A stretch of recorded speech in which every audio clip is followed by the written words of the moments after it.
Professeur Gérard Koulibaly est le secrétaire général de la Société burkinabé de néphrologie et est aussi le chef de service de néphrologie et hémodialyse du CHU Yalgado Ouédraogo. Il mène ses études de médecine générale à Ouagadougou au Burkina Faso et devient docteur d'État en médecine en 1998. Médecin généraliste à l'époque, il va travailler au centre médical de Kamti dans le sud-ouest du Burkina comme médecin-chef de ce centre médical de 1999 à janvier 2002. Admis au concours pour la spécialisation en novembre 2001, Dr Koulibaly en son temps cesse alors service à Kamti en janvier 2002 pour se rendre à Abidjan en Côte d'Ivoire pour sa formation en néphrologie. Il fait aussi un stage de 2 ans en néphrologie en France et devient médecin néphrologue en novembre 2006 à Abidjan. De retour au Burkina, il est affecté au CHU Yalgado Ouédraogo dans le service de néphrologie et hémodialyse en février 2007 avec professeur Adama Lengani comme chef de service et premier néphrologue du Burkina. Hospitalo-universitaire, il devient assistant à la faculté de médecine en octobre 2009 et professeur agrégé en 2016.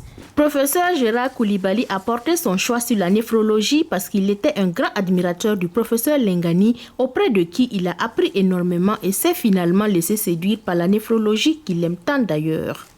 Aussi, sa passion pour cette spécialité vient du fait qu'elle est très intéressante et est le carrefour de toutes les autres disciplines, sans oublier qu'elle est assez concrète. Pour parler de la Société burkinabé de néphrologie, professeur Adama Lengani, président de la dite société, a prêté sa voix à son secrétaire général, professeur Gérard Koulibaly, pour cet entretien. Cette semaine, nous sommes avec la Société burkinabé de néphrologie avec professeur Gérard Koulibaly.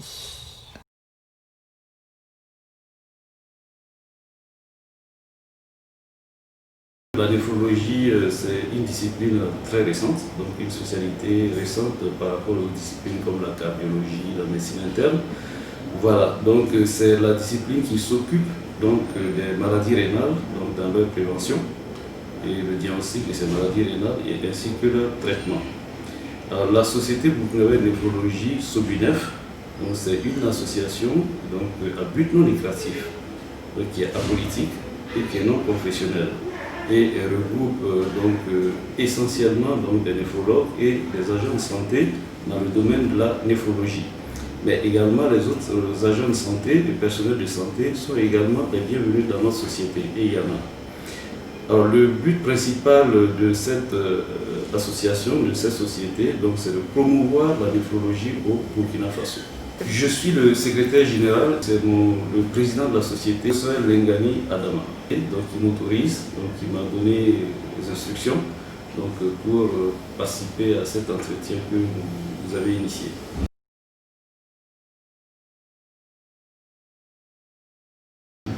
Alors, la société a été créée en réalité en 2015. Mais sur le plan de la régularité, c'est en 2020 que nous avons obtenu le récépissé. Au début, il y avait un seul néphrologue, bien sûr, point de début. Donc c'est notre maître, le professeur Lengani, qui est le pionnier de cette discipline au Burkina Faso. Donc moi, je suis rentré des études de spécialité en décembre 2016 et j'ai été affecté au centre hospitalier universitaire Yalgado Ouédraogo en février 2017. Donc nous étions 2 néphrologues sur le territoire national, mais nous avions à l'époque aussi un autre néphrologue à l'étranger. Alors c'est à partir de 2012 qu'un troisième néphrologue est arrivé et ainsi de suite. Actuellement nous sommes environ 24 néphrologues et nous avons 13 stagiaires en formation pour la spécialisation en néphrologie à Ouagadougou.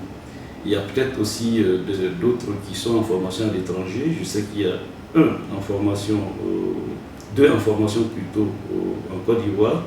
Donc on peut dire qu'il y a 15 au moins en cours de spécialisation. Il faut toujours se réunir et quand on est seul, on est faible. Voilà, donc il faut se réunir, s'associer, se donner des idées et donner beaucoup plus de force à ce que l'on fait. Alors on ne peut pas promouvoir sa discipline, en l'occurrence la néphrologie, quand on est seul. Donc la nécessité est là. Et donc une seule personne ne peut pas avoir toutes les idées qu'il faut. Si vous êtes plusieurs, vous aurez plus de force, plus d'idées Et donc dans la confrontation, vous pouvez faire évoluer votre discipline. Donc ça s'impose. Et c'est une société, quand elle est créée, elle va également essayer de conseiller donc, les autorités et agir au niveau de la population et aussi promouvoir donc, ses adhérents.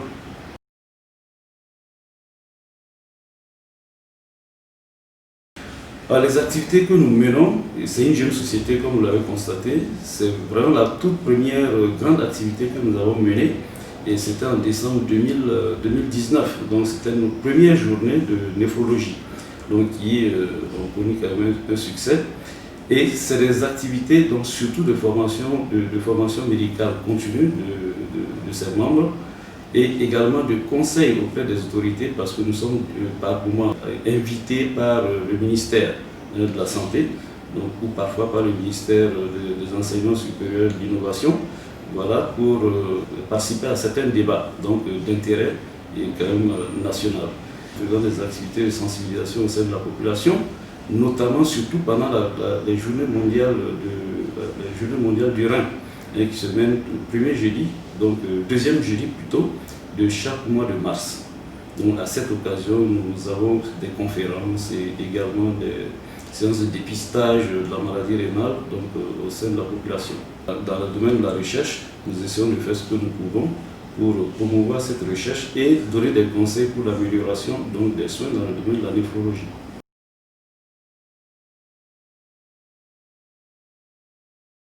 Alors, auprès des médecins de notre société, il faut savoir que c'est essentiellement par compagnonnage. Il y a bien sûr, nous encourageons les uns et les autres à participer aux différentes rencontres, aux différentes formations, telles que celle qui a été initiée l'année dernière par l'Ordre des médecins, l'Ordre national des médecins, sur l'éthique et la déontologie.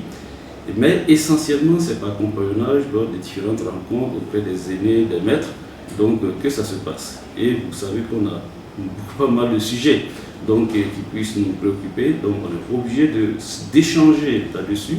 Je vous donne l'exemple la démodialyse. L'hémodialyse, on sait que les capacités d'accueil des différents centres d'hémodialyse publics au Burkina sont dépassées. Et le problème qui se pose, c'est que des moyens sont là, voilà, même s'ils sont insuffisants, et nous ne pouvons pas prendre tous les malades. Alors, le problème qui se pose, faut-il, puisque les standards en matière de dialyse, fréquence de séances de dialyse, c'est 3 séances par semaine. Alors, quand on prend un peu plus de malades, on se retrouve avec, par exemple, 2 séances par semaine pour les malades.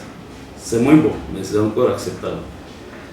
Mais à un moment donné, le patient supplémentaire que vous allez prendre risque d'être la goutte qui va faire déborder le vase.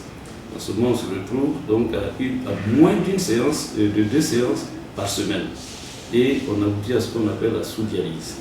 Alors cette sous-dialyse, elle est accompagnée d'une morbidité, d'une mortalité très élevée. Et qu'est-ce qu'il faut faire? Faut-il prendre chaque malade qui arrive au risque de compromettre la survie et la qualité de vie de ceux qui sont déjà dans la file ou pas? Donc on a beaucoup de questionnements que nous avons dans ce domaine et qui nous préoccupent vraiment de façon très très importante. Je sais que dans d'autres disciplines également, ils ont les mêmes questionnements qui se posent.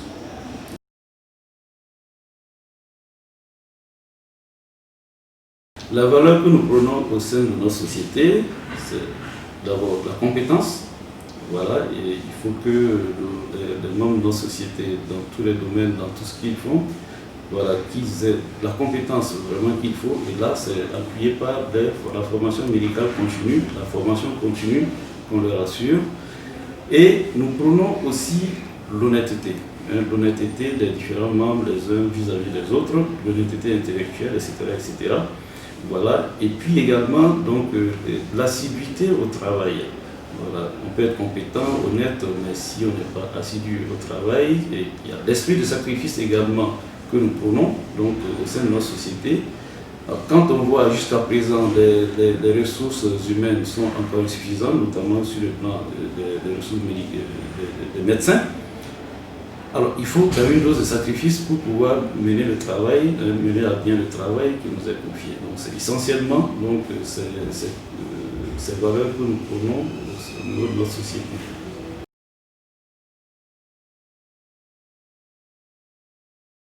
nous avons d'abord des difficultés d'ordre matériel. Et donc, on n'a par exemple pas donc, de local qu'on peut désigner comme étant notre siège. Donc, nous utilisons donc, le service de néphrologie de l'hôpital Yalgado comme siège, de façon temporaire. Tout simplement parce que nous avons aussi des difficultés d'ordre financier. C'est une jeune société et on ne compte que sur les cotisations, essentiellement sur les cotisations, et une trentaine de membres ne peut pas prendre en charge donc, un local ou prendre en charge un certain nombre de dépenses liées au fonctionnement de la société. Et donc essentiellement cet ordre de difficulté.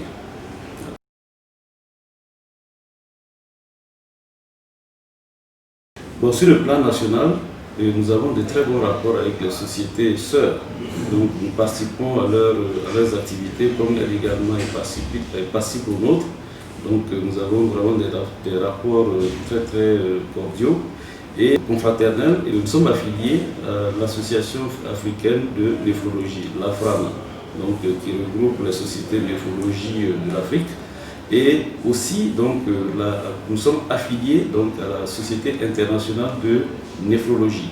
Et nous avons aussi des rapports privilégiés avec la Société francophone de néphrologie, dialyse et transplantation qui est basée en France.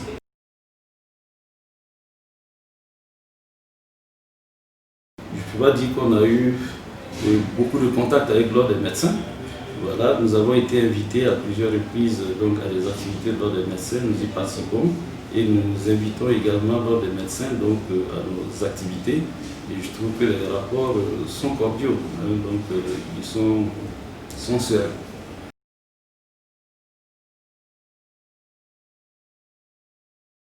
Alors, les ambitions pour les médecins de notre société, c'est d'abord pouvoir leur assurer suffisamment de cadres de formation médicale continue et qui leur permettent d'acquérir les compétences qu'il faut pour la prise en charge de malades. Il y a également le fait que le domaine du privé n'est pas très développé, notamment dans le traitement de l'insuffisance rénale au stade terminal, l'hémodialyse. Donc c'est de prendre tous les contacts qu'il faut, toutes les démarches qu'il faut auprès des autorités sanitaires pour faciliter l'accès au traitement, à la mise en place d'unités de traitement en hémodialyse, par nos jeunes confrères, nos confrères qui sont intéressés par le domaine privé.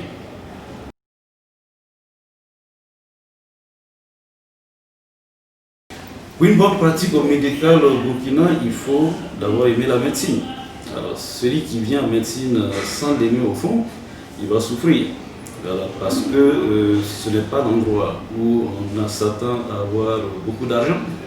Voilà, et la population dit habituellement que vous avez étudié, vous avez dépassé l'argent.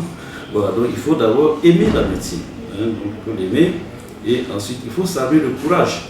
On peut l'aimer, et si on n'est pas suffisamment courageux, on ne peut pas supporter toutes les difficultés que nous rencontrons dans l'exercice de notre profession. Vous voyez par exemple, vous avez un malade qui va mourir sous vos yeux parce qu'il n'a pas les ressources nécessaires pour acheter tel ou tel médicament.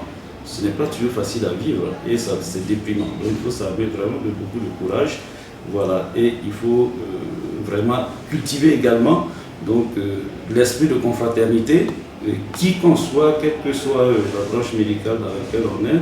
Et quand on a un esprit de confraternité vraiment bien développé, ça permet d'avoir des rapports vraiment très intéressants entre les confrères, et ça permet également d'avoir une bonne pratique médicale, puisqu'on sait qu'il y a des gens sur qui on peut compter en cas de difficulté face à telle ou telle situation de clinique qui se pose.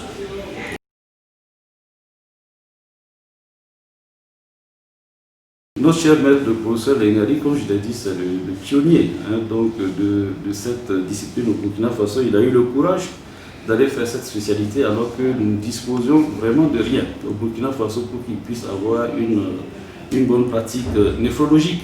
Alors il a osé rentrer et commencer à travailler dans cette discipline, et c'est lui qui m'a par exemple encouragé à faire de la néphrologie, et beaucoup de mon suivi. donc ont suivi cet appel. Et vous voyez que maintenant, nous sommes près d'une trentaine de néphrologues déjà titularisés. Et on a près d'une vingtaine donc, de stagiaires en vue d'être des néphrologues. Alors, donc, on ne saurait suffisamment le remercier donc, pour l'engagement qu'il a eu, donc, de pouvoir intéresser tous ceux qui sont là, donc, qui ont fait la néphrologie, et également de poser les bases donc, pour que nous puissions développer cette discipline dans notre pays. Donc, j'invite chacun de nous donc, à suivre son courage.